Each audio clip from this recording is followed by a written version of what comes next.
welcome to Bettering Our Community. My name is Kimberley Haas. Today we are here with some folks who help out with the Division for Children, Youth and Families here in the state of New Hampshire. Welcome, ladies. Welcome. Thank you. To our show. I'll have each of you introduce yourself to the audience at home and let them know why you're here today. Thank you. My name is Melissa Crawford, and I work for the Division for Children, Youth, and Families as a resource worker working with foster and adoptive families and relatives. Hi, my name is Lydia Sopazinski, and I'm a foster parent. And my name is Michelle Galligan. I'm the Child and Family Services foster care recruiter, and I work with the state to help them find foster homes. And I'm Christina Negron. I work with intensive needs foster children through the Child and Family Services. Wow, the foster care program is such an interesting program. Maybe we could start by defining for the people at home who may not realize what it is, what the definition of foster care is. Okay. Sure. Foster care is when a child in a biological home is in need of alternate care due to physical abuse, mental abuse, educational abuse, any type of abuse and or neglect. So they're not able to be with their biological family for a period of time, therefore need to go into foster care. And what's the history of foster care in the state? How has it changed in the last 25 or so years? It's changed significantly. We work very closely with biological families and foster families together. We ask foster parents to be mentors and resources to biological families. And work as a team to collaborate and reunite a child back with their family as a united front, all on the same page. Correct. So it's something where it's a little bit different than the concept of a child being asked to leave the home to live with someone else that, you know, in a situation where maybe they wouldn't ever be reunited with their family. The goal, it sounds like, is to reunite the children with their biological families. Absolutely. Our first and foremost goal is to reunite them with their families. If they're removed from their families, they're removed for safety conditions or reasons. And we develop a plan with the family to map out what it is that they need to correct in order to successfully reunify. And what are some of the ways that those things are done? Is there therapy, family counseling, you know, home cleanup projects, things of that nature? Yeah, I mean, basically we work very close with the families on the things that they need to work on. And then we try to go ahead and help facilitate that and then find the tools that they need to do that so that we can reunify the child with their family. And if not, unfortunately, we have to go to the next step, which is to find a foster home for them while the parents work on what they need so that the child can go back home, and then hopefully they all work together as a team to try to get that child back home quickly. We work closely with families to identify what the barriers were that caused the division to step in. So we create at the very beginning a plan as to how to correct the conditions that led to that abuse and neglect by teaming, by meeting, having outside agencies assist in home with the family. I mean, there's many different situations, but the family is very much a part of what it is that we feel needs to be corrected as a unit to successfully reunify. Right. And is this something that's a common sort of model, something that other states are using? Is it based on research, things of that nature?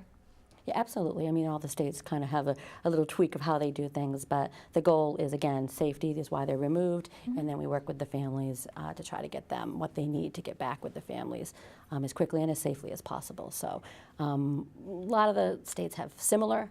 They may call them different things, but for the most part, it could be in-home services where there could be therapy, classes that they need to take. And again, there's just a lot of different things. Some states are a little bit, different in how they do things, but the goal is pretty much the same.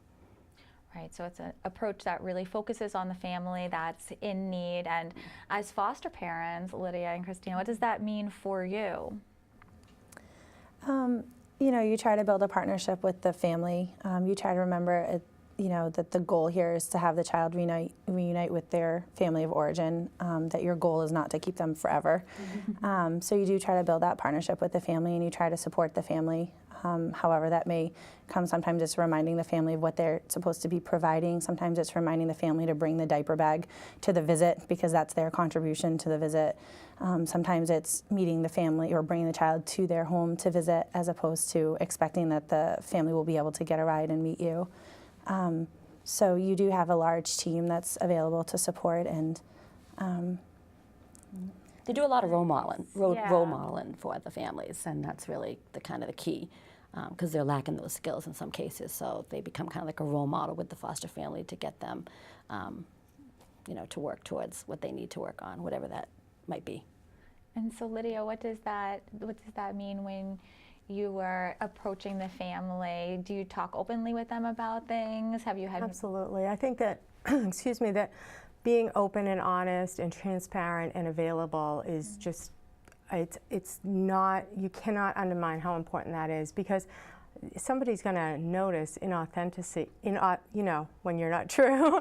Like, they're going to recognize that right away, and there's no way to be of service if someone's not trusting you. So I think that my highest goal is always to build trust in the family, the bio family, have open communication, and be of service, So the more you can serve the child, the more you can serve mom and dad, the more you can work back and forth. And it really is incredible how you can work that and build a relationship, and build a relationship with the parents and help to mentor, and not just like help to mentor like I'm so much better, but really and truly identify with their plight and be of service to them and learn a lot myself. You know what I mean? Learn a lot myself, and it's a great opportunity to serve. It really is, and with that goal of reunification and service in mind, and as a parent, to know the value of that parent-child relationship, to know,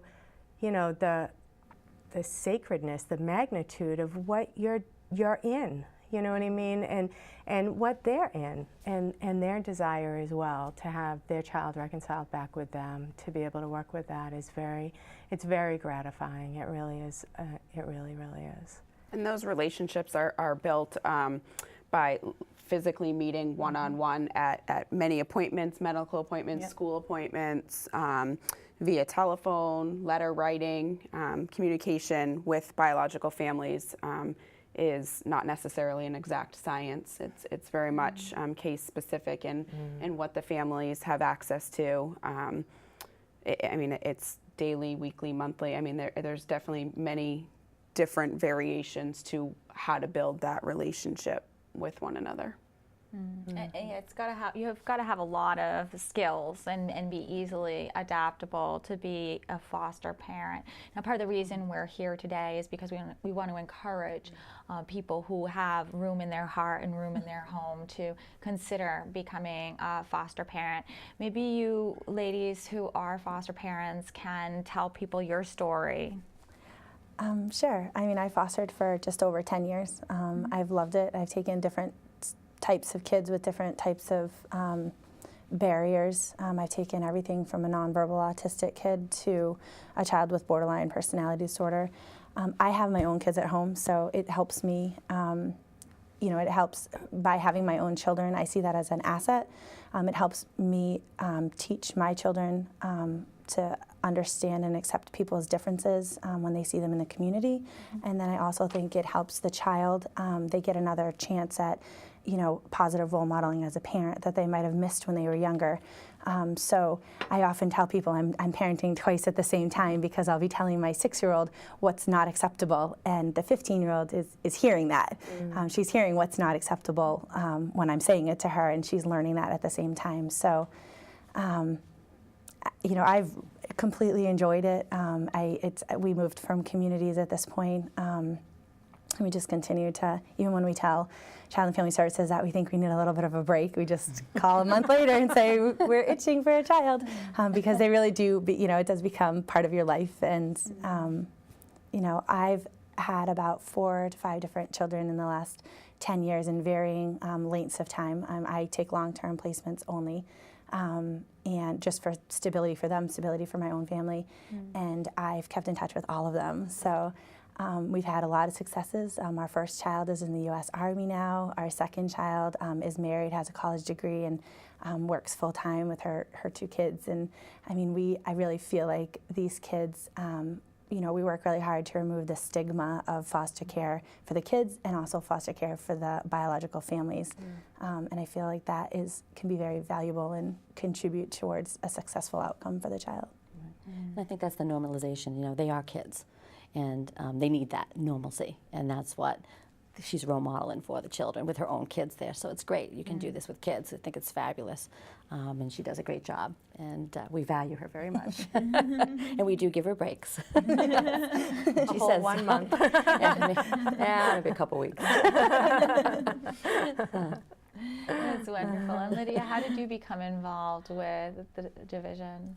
We've been fostering for maybe probably 7 or 8 years now, and we actually adopted our first placement, and we're very blessed. And then we've had maybe 4 other children in our home, and we've worked successfully for reunification on all of those cases. And it's just been, like you said too, you know, been in touch with the family afterwards. I remember we had a little girl in our house, and she was with us for 9 months, and Mom just worked so hard, and we just worked so hard together, and it was just terrific, you know, the handoffs at McDonald's, the pickup, you know, just working together constantly in communication, parenting styles, ideas, techniques. And she went home as she should have, and then, you know, we were invited, our family was invited to her birthday party after. It was just, you know, it's wonderful. And Mom, and she was little, you know, she was like 3 years old, and Mom said, I have your Christmas card with all of your kids, and it's in front of her bed. You know, just the relationships, you can't undervalue that relationship of how well it works. So it's been a great gift. It's been a tremendous gift for my children too. Always before I was a foster parent, I was afraid of what it would mean to my kids, what it would look like. Oh, are they going to be heartbroken? Is it going to teach them that families don't stay together, or that, you know, that it's not safe to be a child in this house? But it is absolutely not like that at all. It was absolutely different than what I thought it was. And it's so much of how you speak to your own children too, you know. You affirm the birth parents, you affirm the reunion, you affirm the work that's going on, just like, oh, look, he gets to visit his mommy and daddy again because they're just doing so much great stuff, and we're helping them, you know, just that kind of, you know, so your kids are like, oh yeah, right, that's just normal. That's just how we do it, you know. So it's, you think that the children think with adult heads, but they don't. Right. They just are kids. Right. They're like, score, you know, what's a long time for you, 9 months, someone in placement or what have you. That's easy peasy for them. They understand there's always been this place they go to, there's someplace else. It's just a natural part of that foster child's life, and thus a natural part of the birth children or adopted children in your home's life. That's just how it works. So what I was afraid of, like, oh, I don't want to hurt my own kids, I think that's one of the things people are afraid of when they look at fostering, like, how will it impact my children?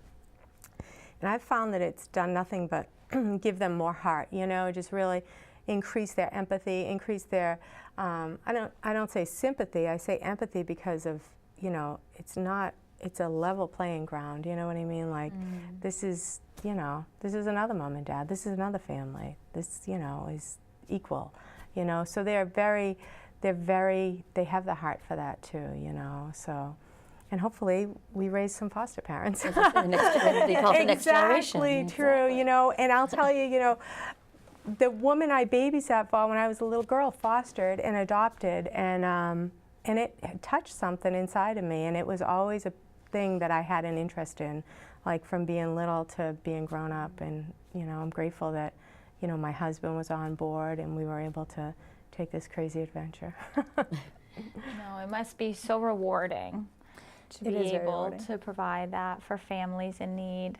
It is very rewarding, and you try to remind the parents that it's a privilege for you to take their child, that they're trusting you to take their child and take care of their child while they're not able to. It's also very supportive. I mean, we have great working relationships with DCYF and Child and Family Services or any of the ISO agencies. just as individualized as the plan is for the child and their family, you can also tailor your foster care experience to what your strengths are or what your desires are. There's foster parents that really just want to be that frontline person when there's a crisis, and they want to take the child for a few days, if there's a crisis, and that's their skill set. And then there's other parents that really want to stick it out for the long run, and they say, I'm not getting my I'm not being as successful as I can be unless I stick it out a little longer, and they want the long-term placements, and there's everything in between. So I think I always tell potential foster parents that if you're waiting for the right time to come, it may never come. Right. So you might as well just kind of jump into it and see what it's all about, because the foster care experience can be tailored to the needs of your family.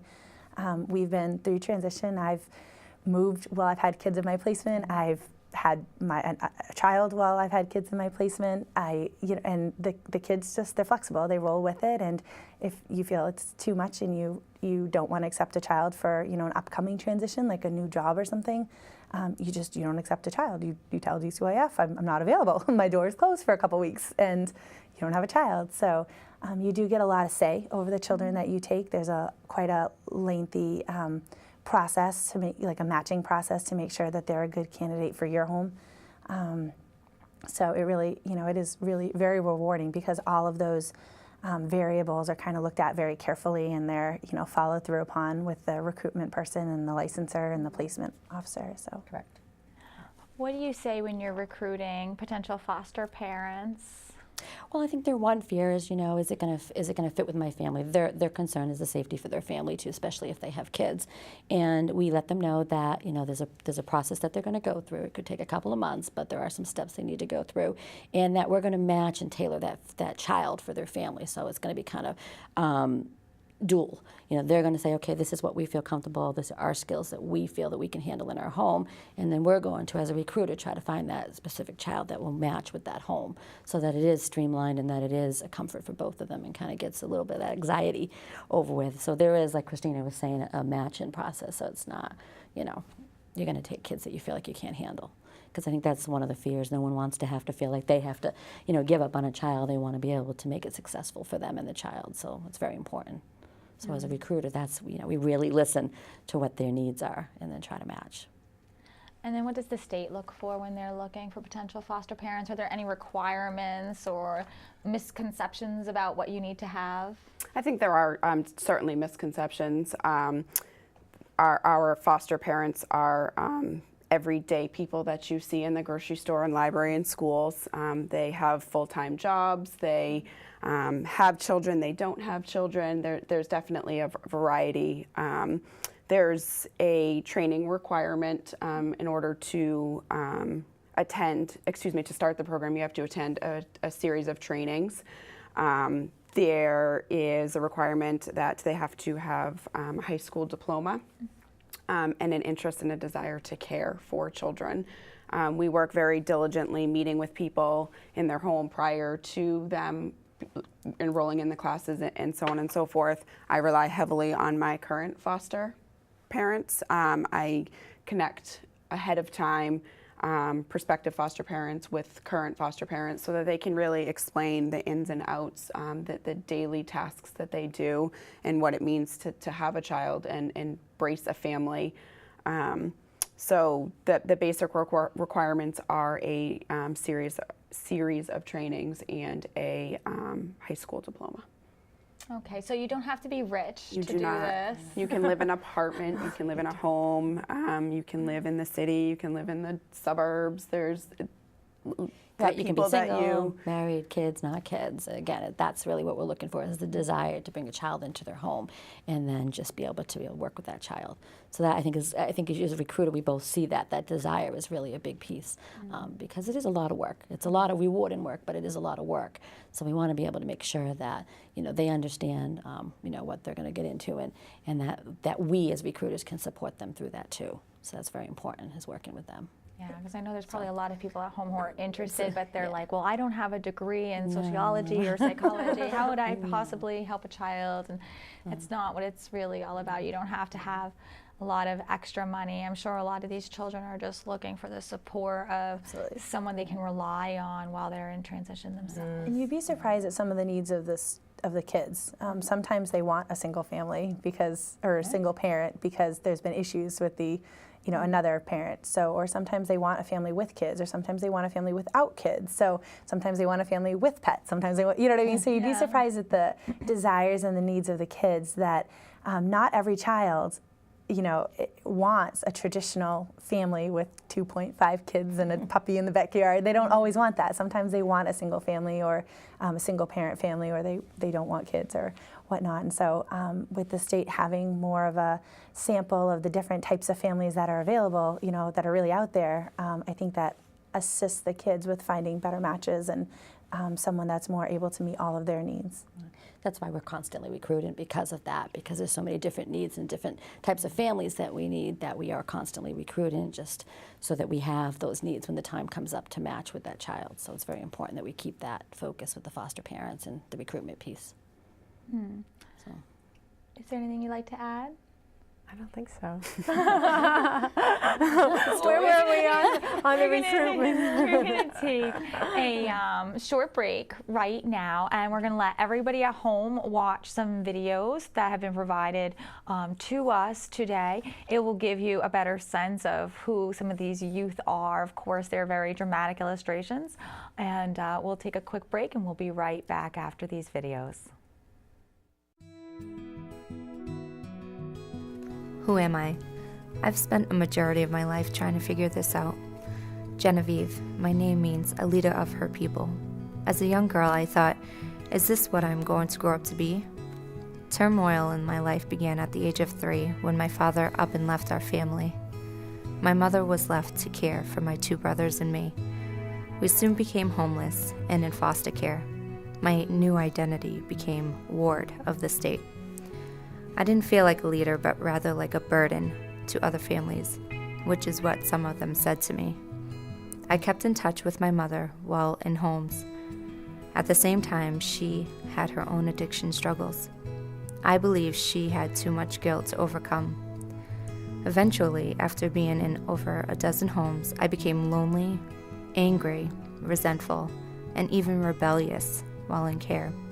Because of my rebellion and longing for any type of love, I became pregnant at the age of 15. So, then my identity became a single teen mother. While pregnant, I contemplated suicide, but the birth of my son made it evident that there was a purpose for me to live. Working hard to complete high school, with my toddler by my side, was a joyous occasion.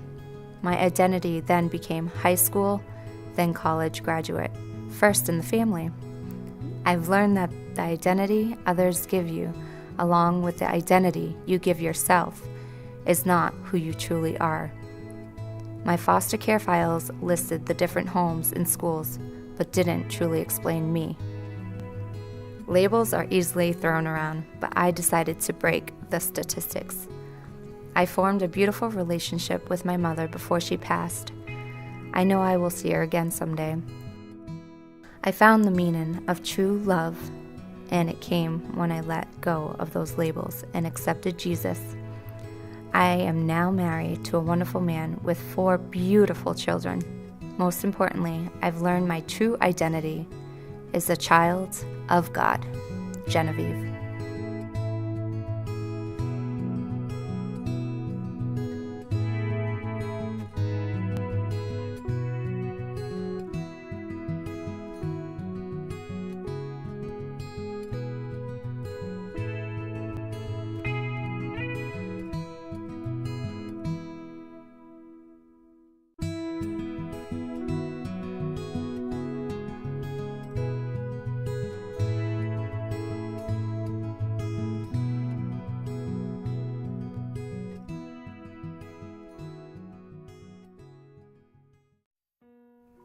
Who am I?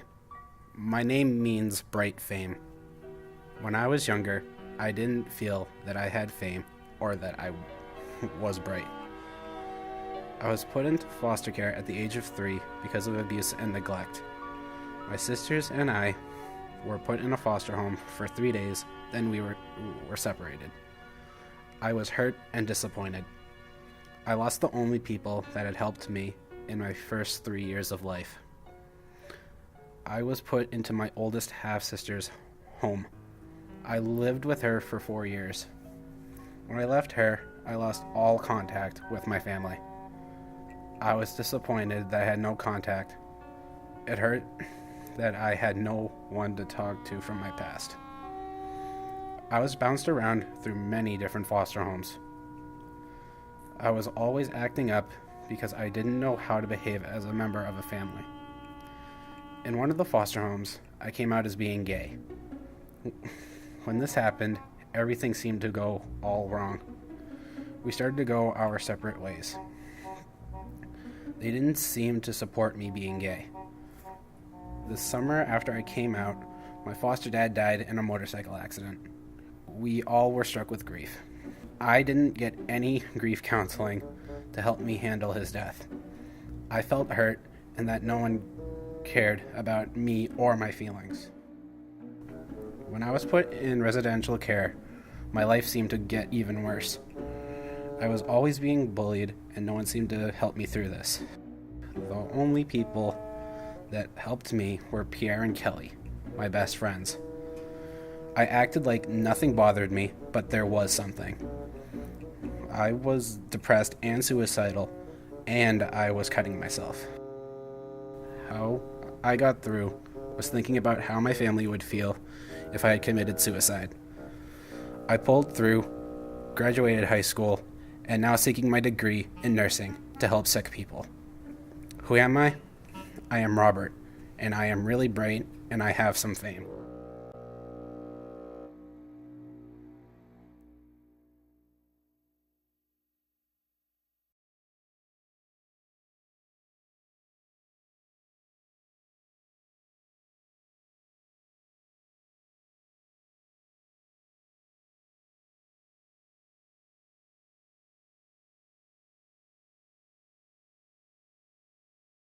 Hello and welcome back. I hope you enjoyed those informative videos.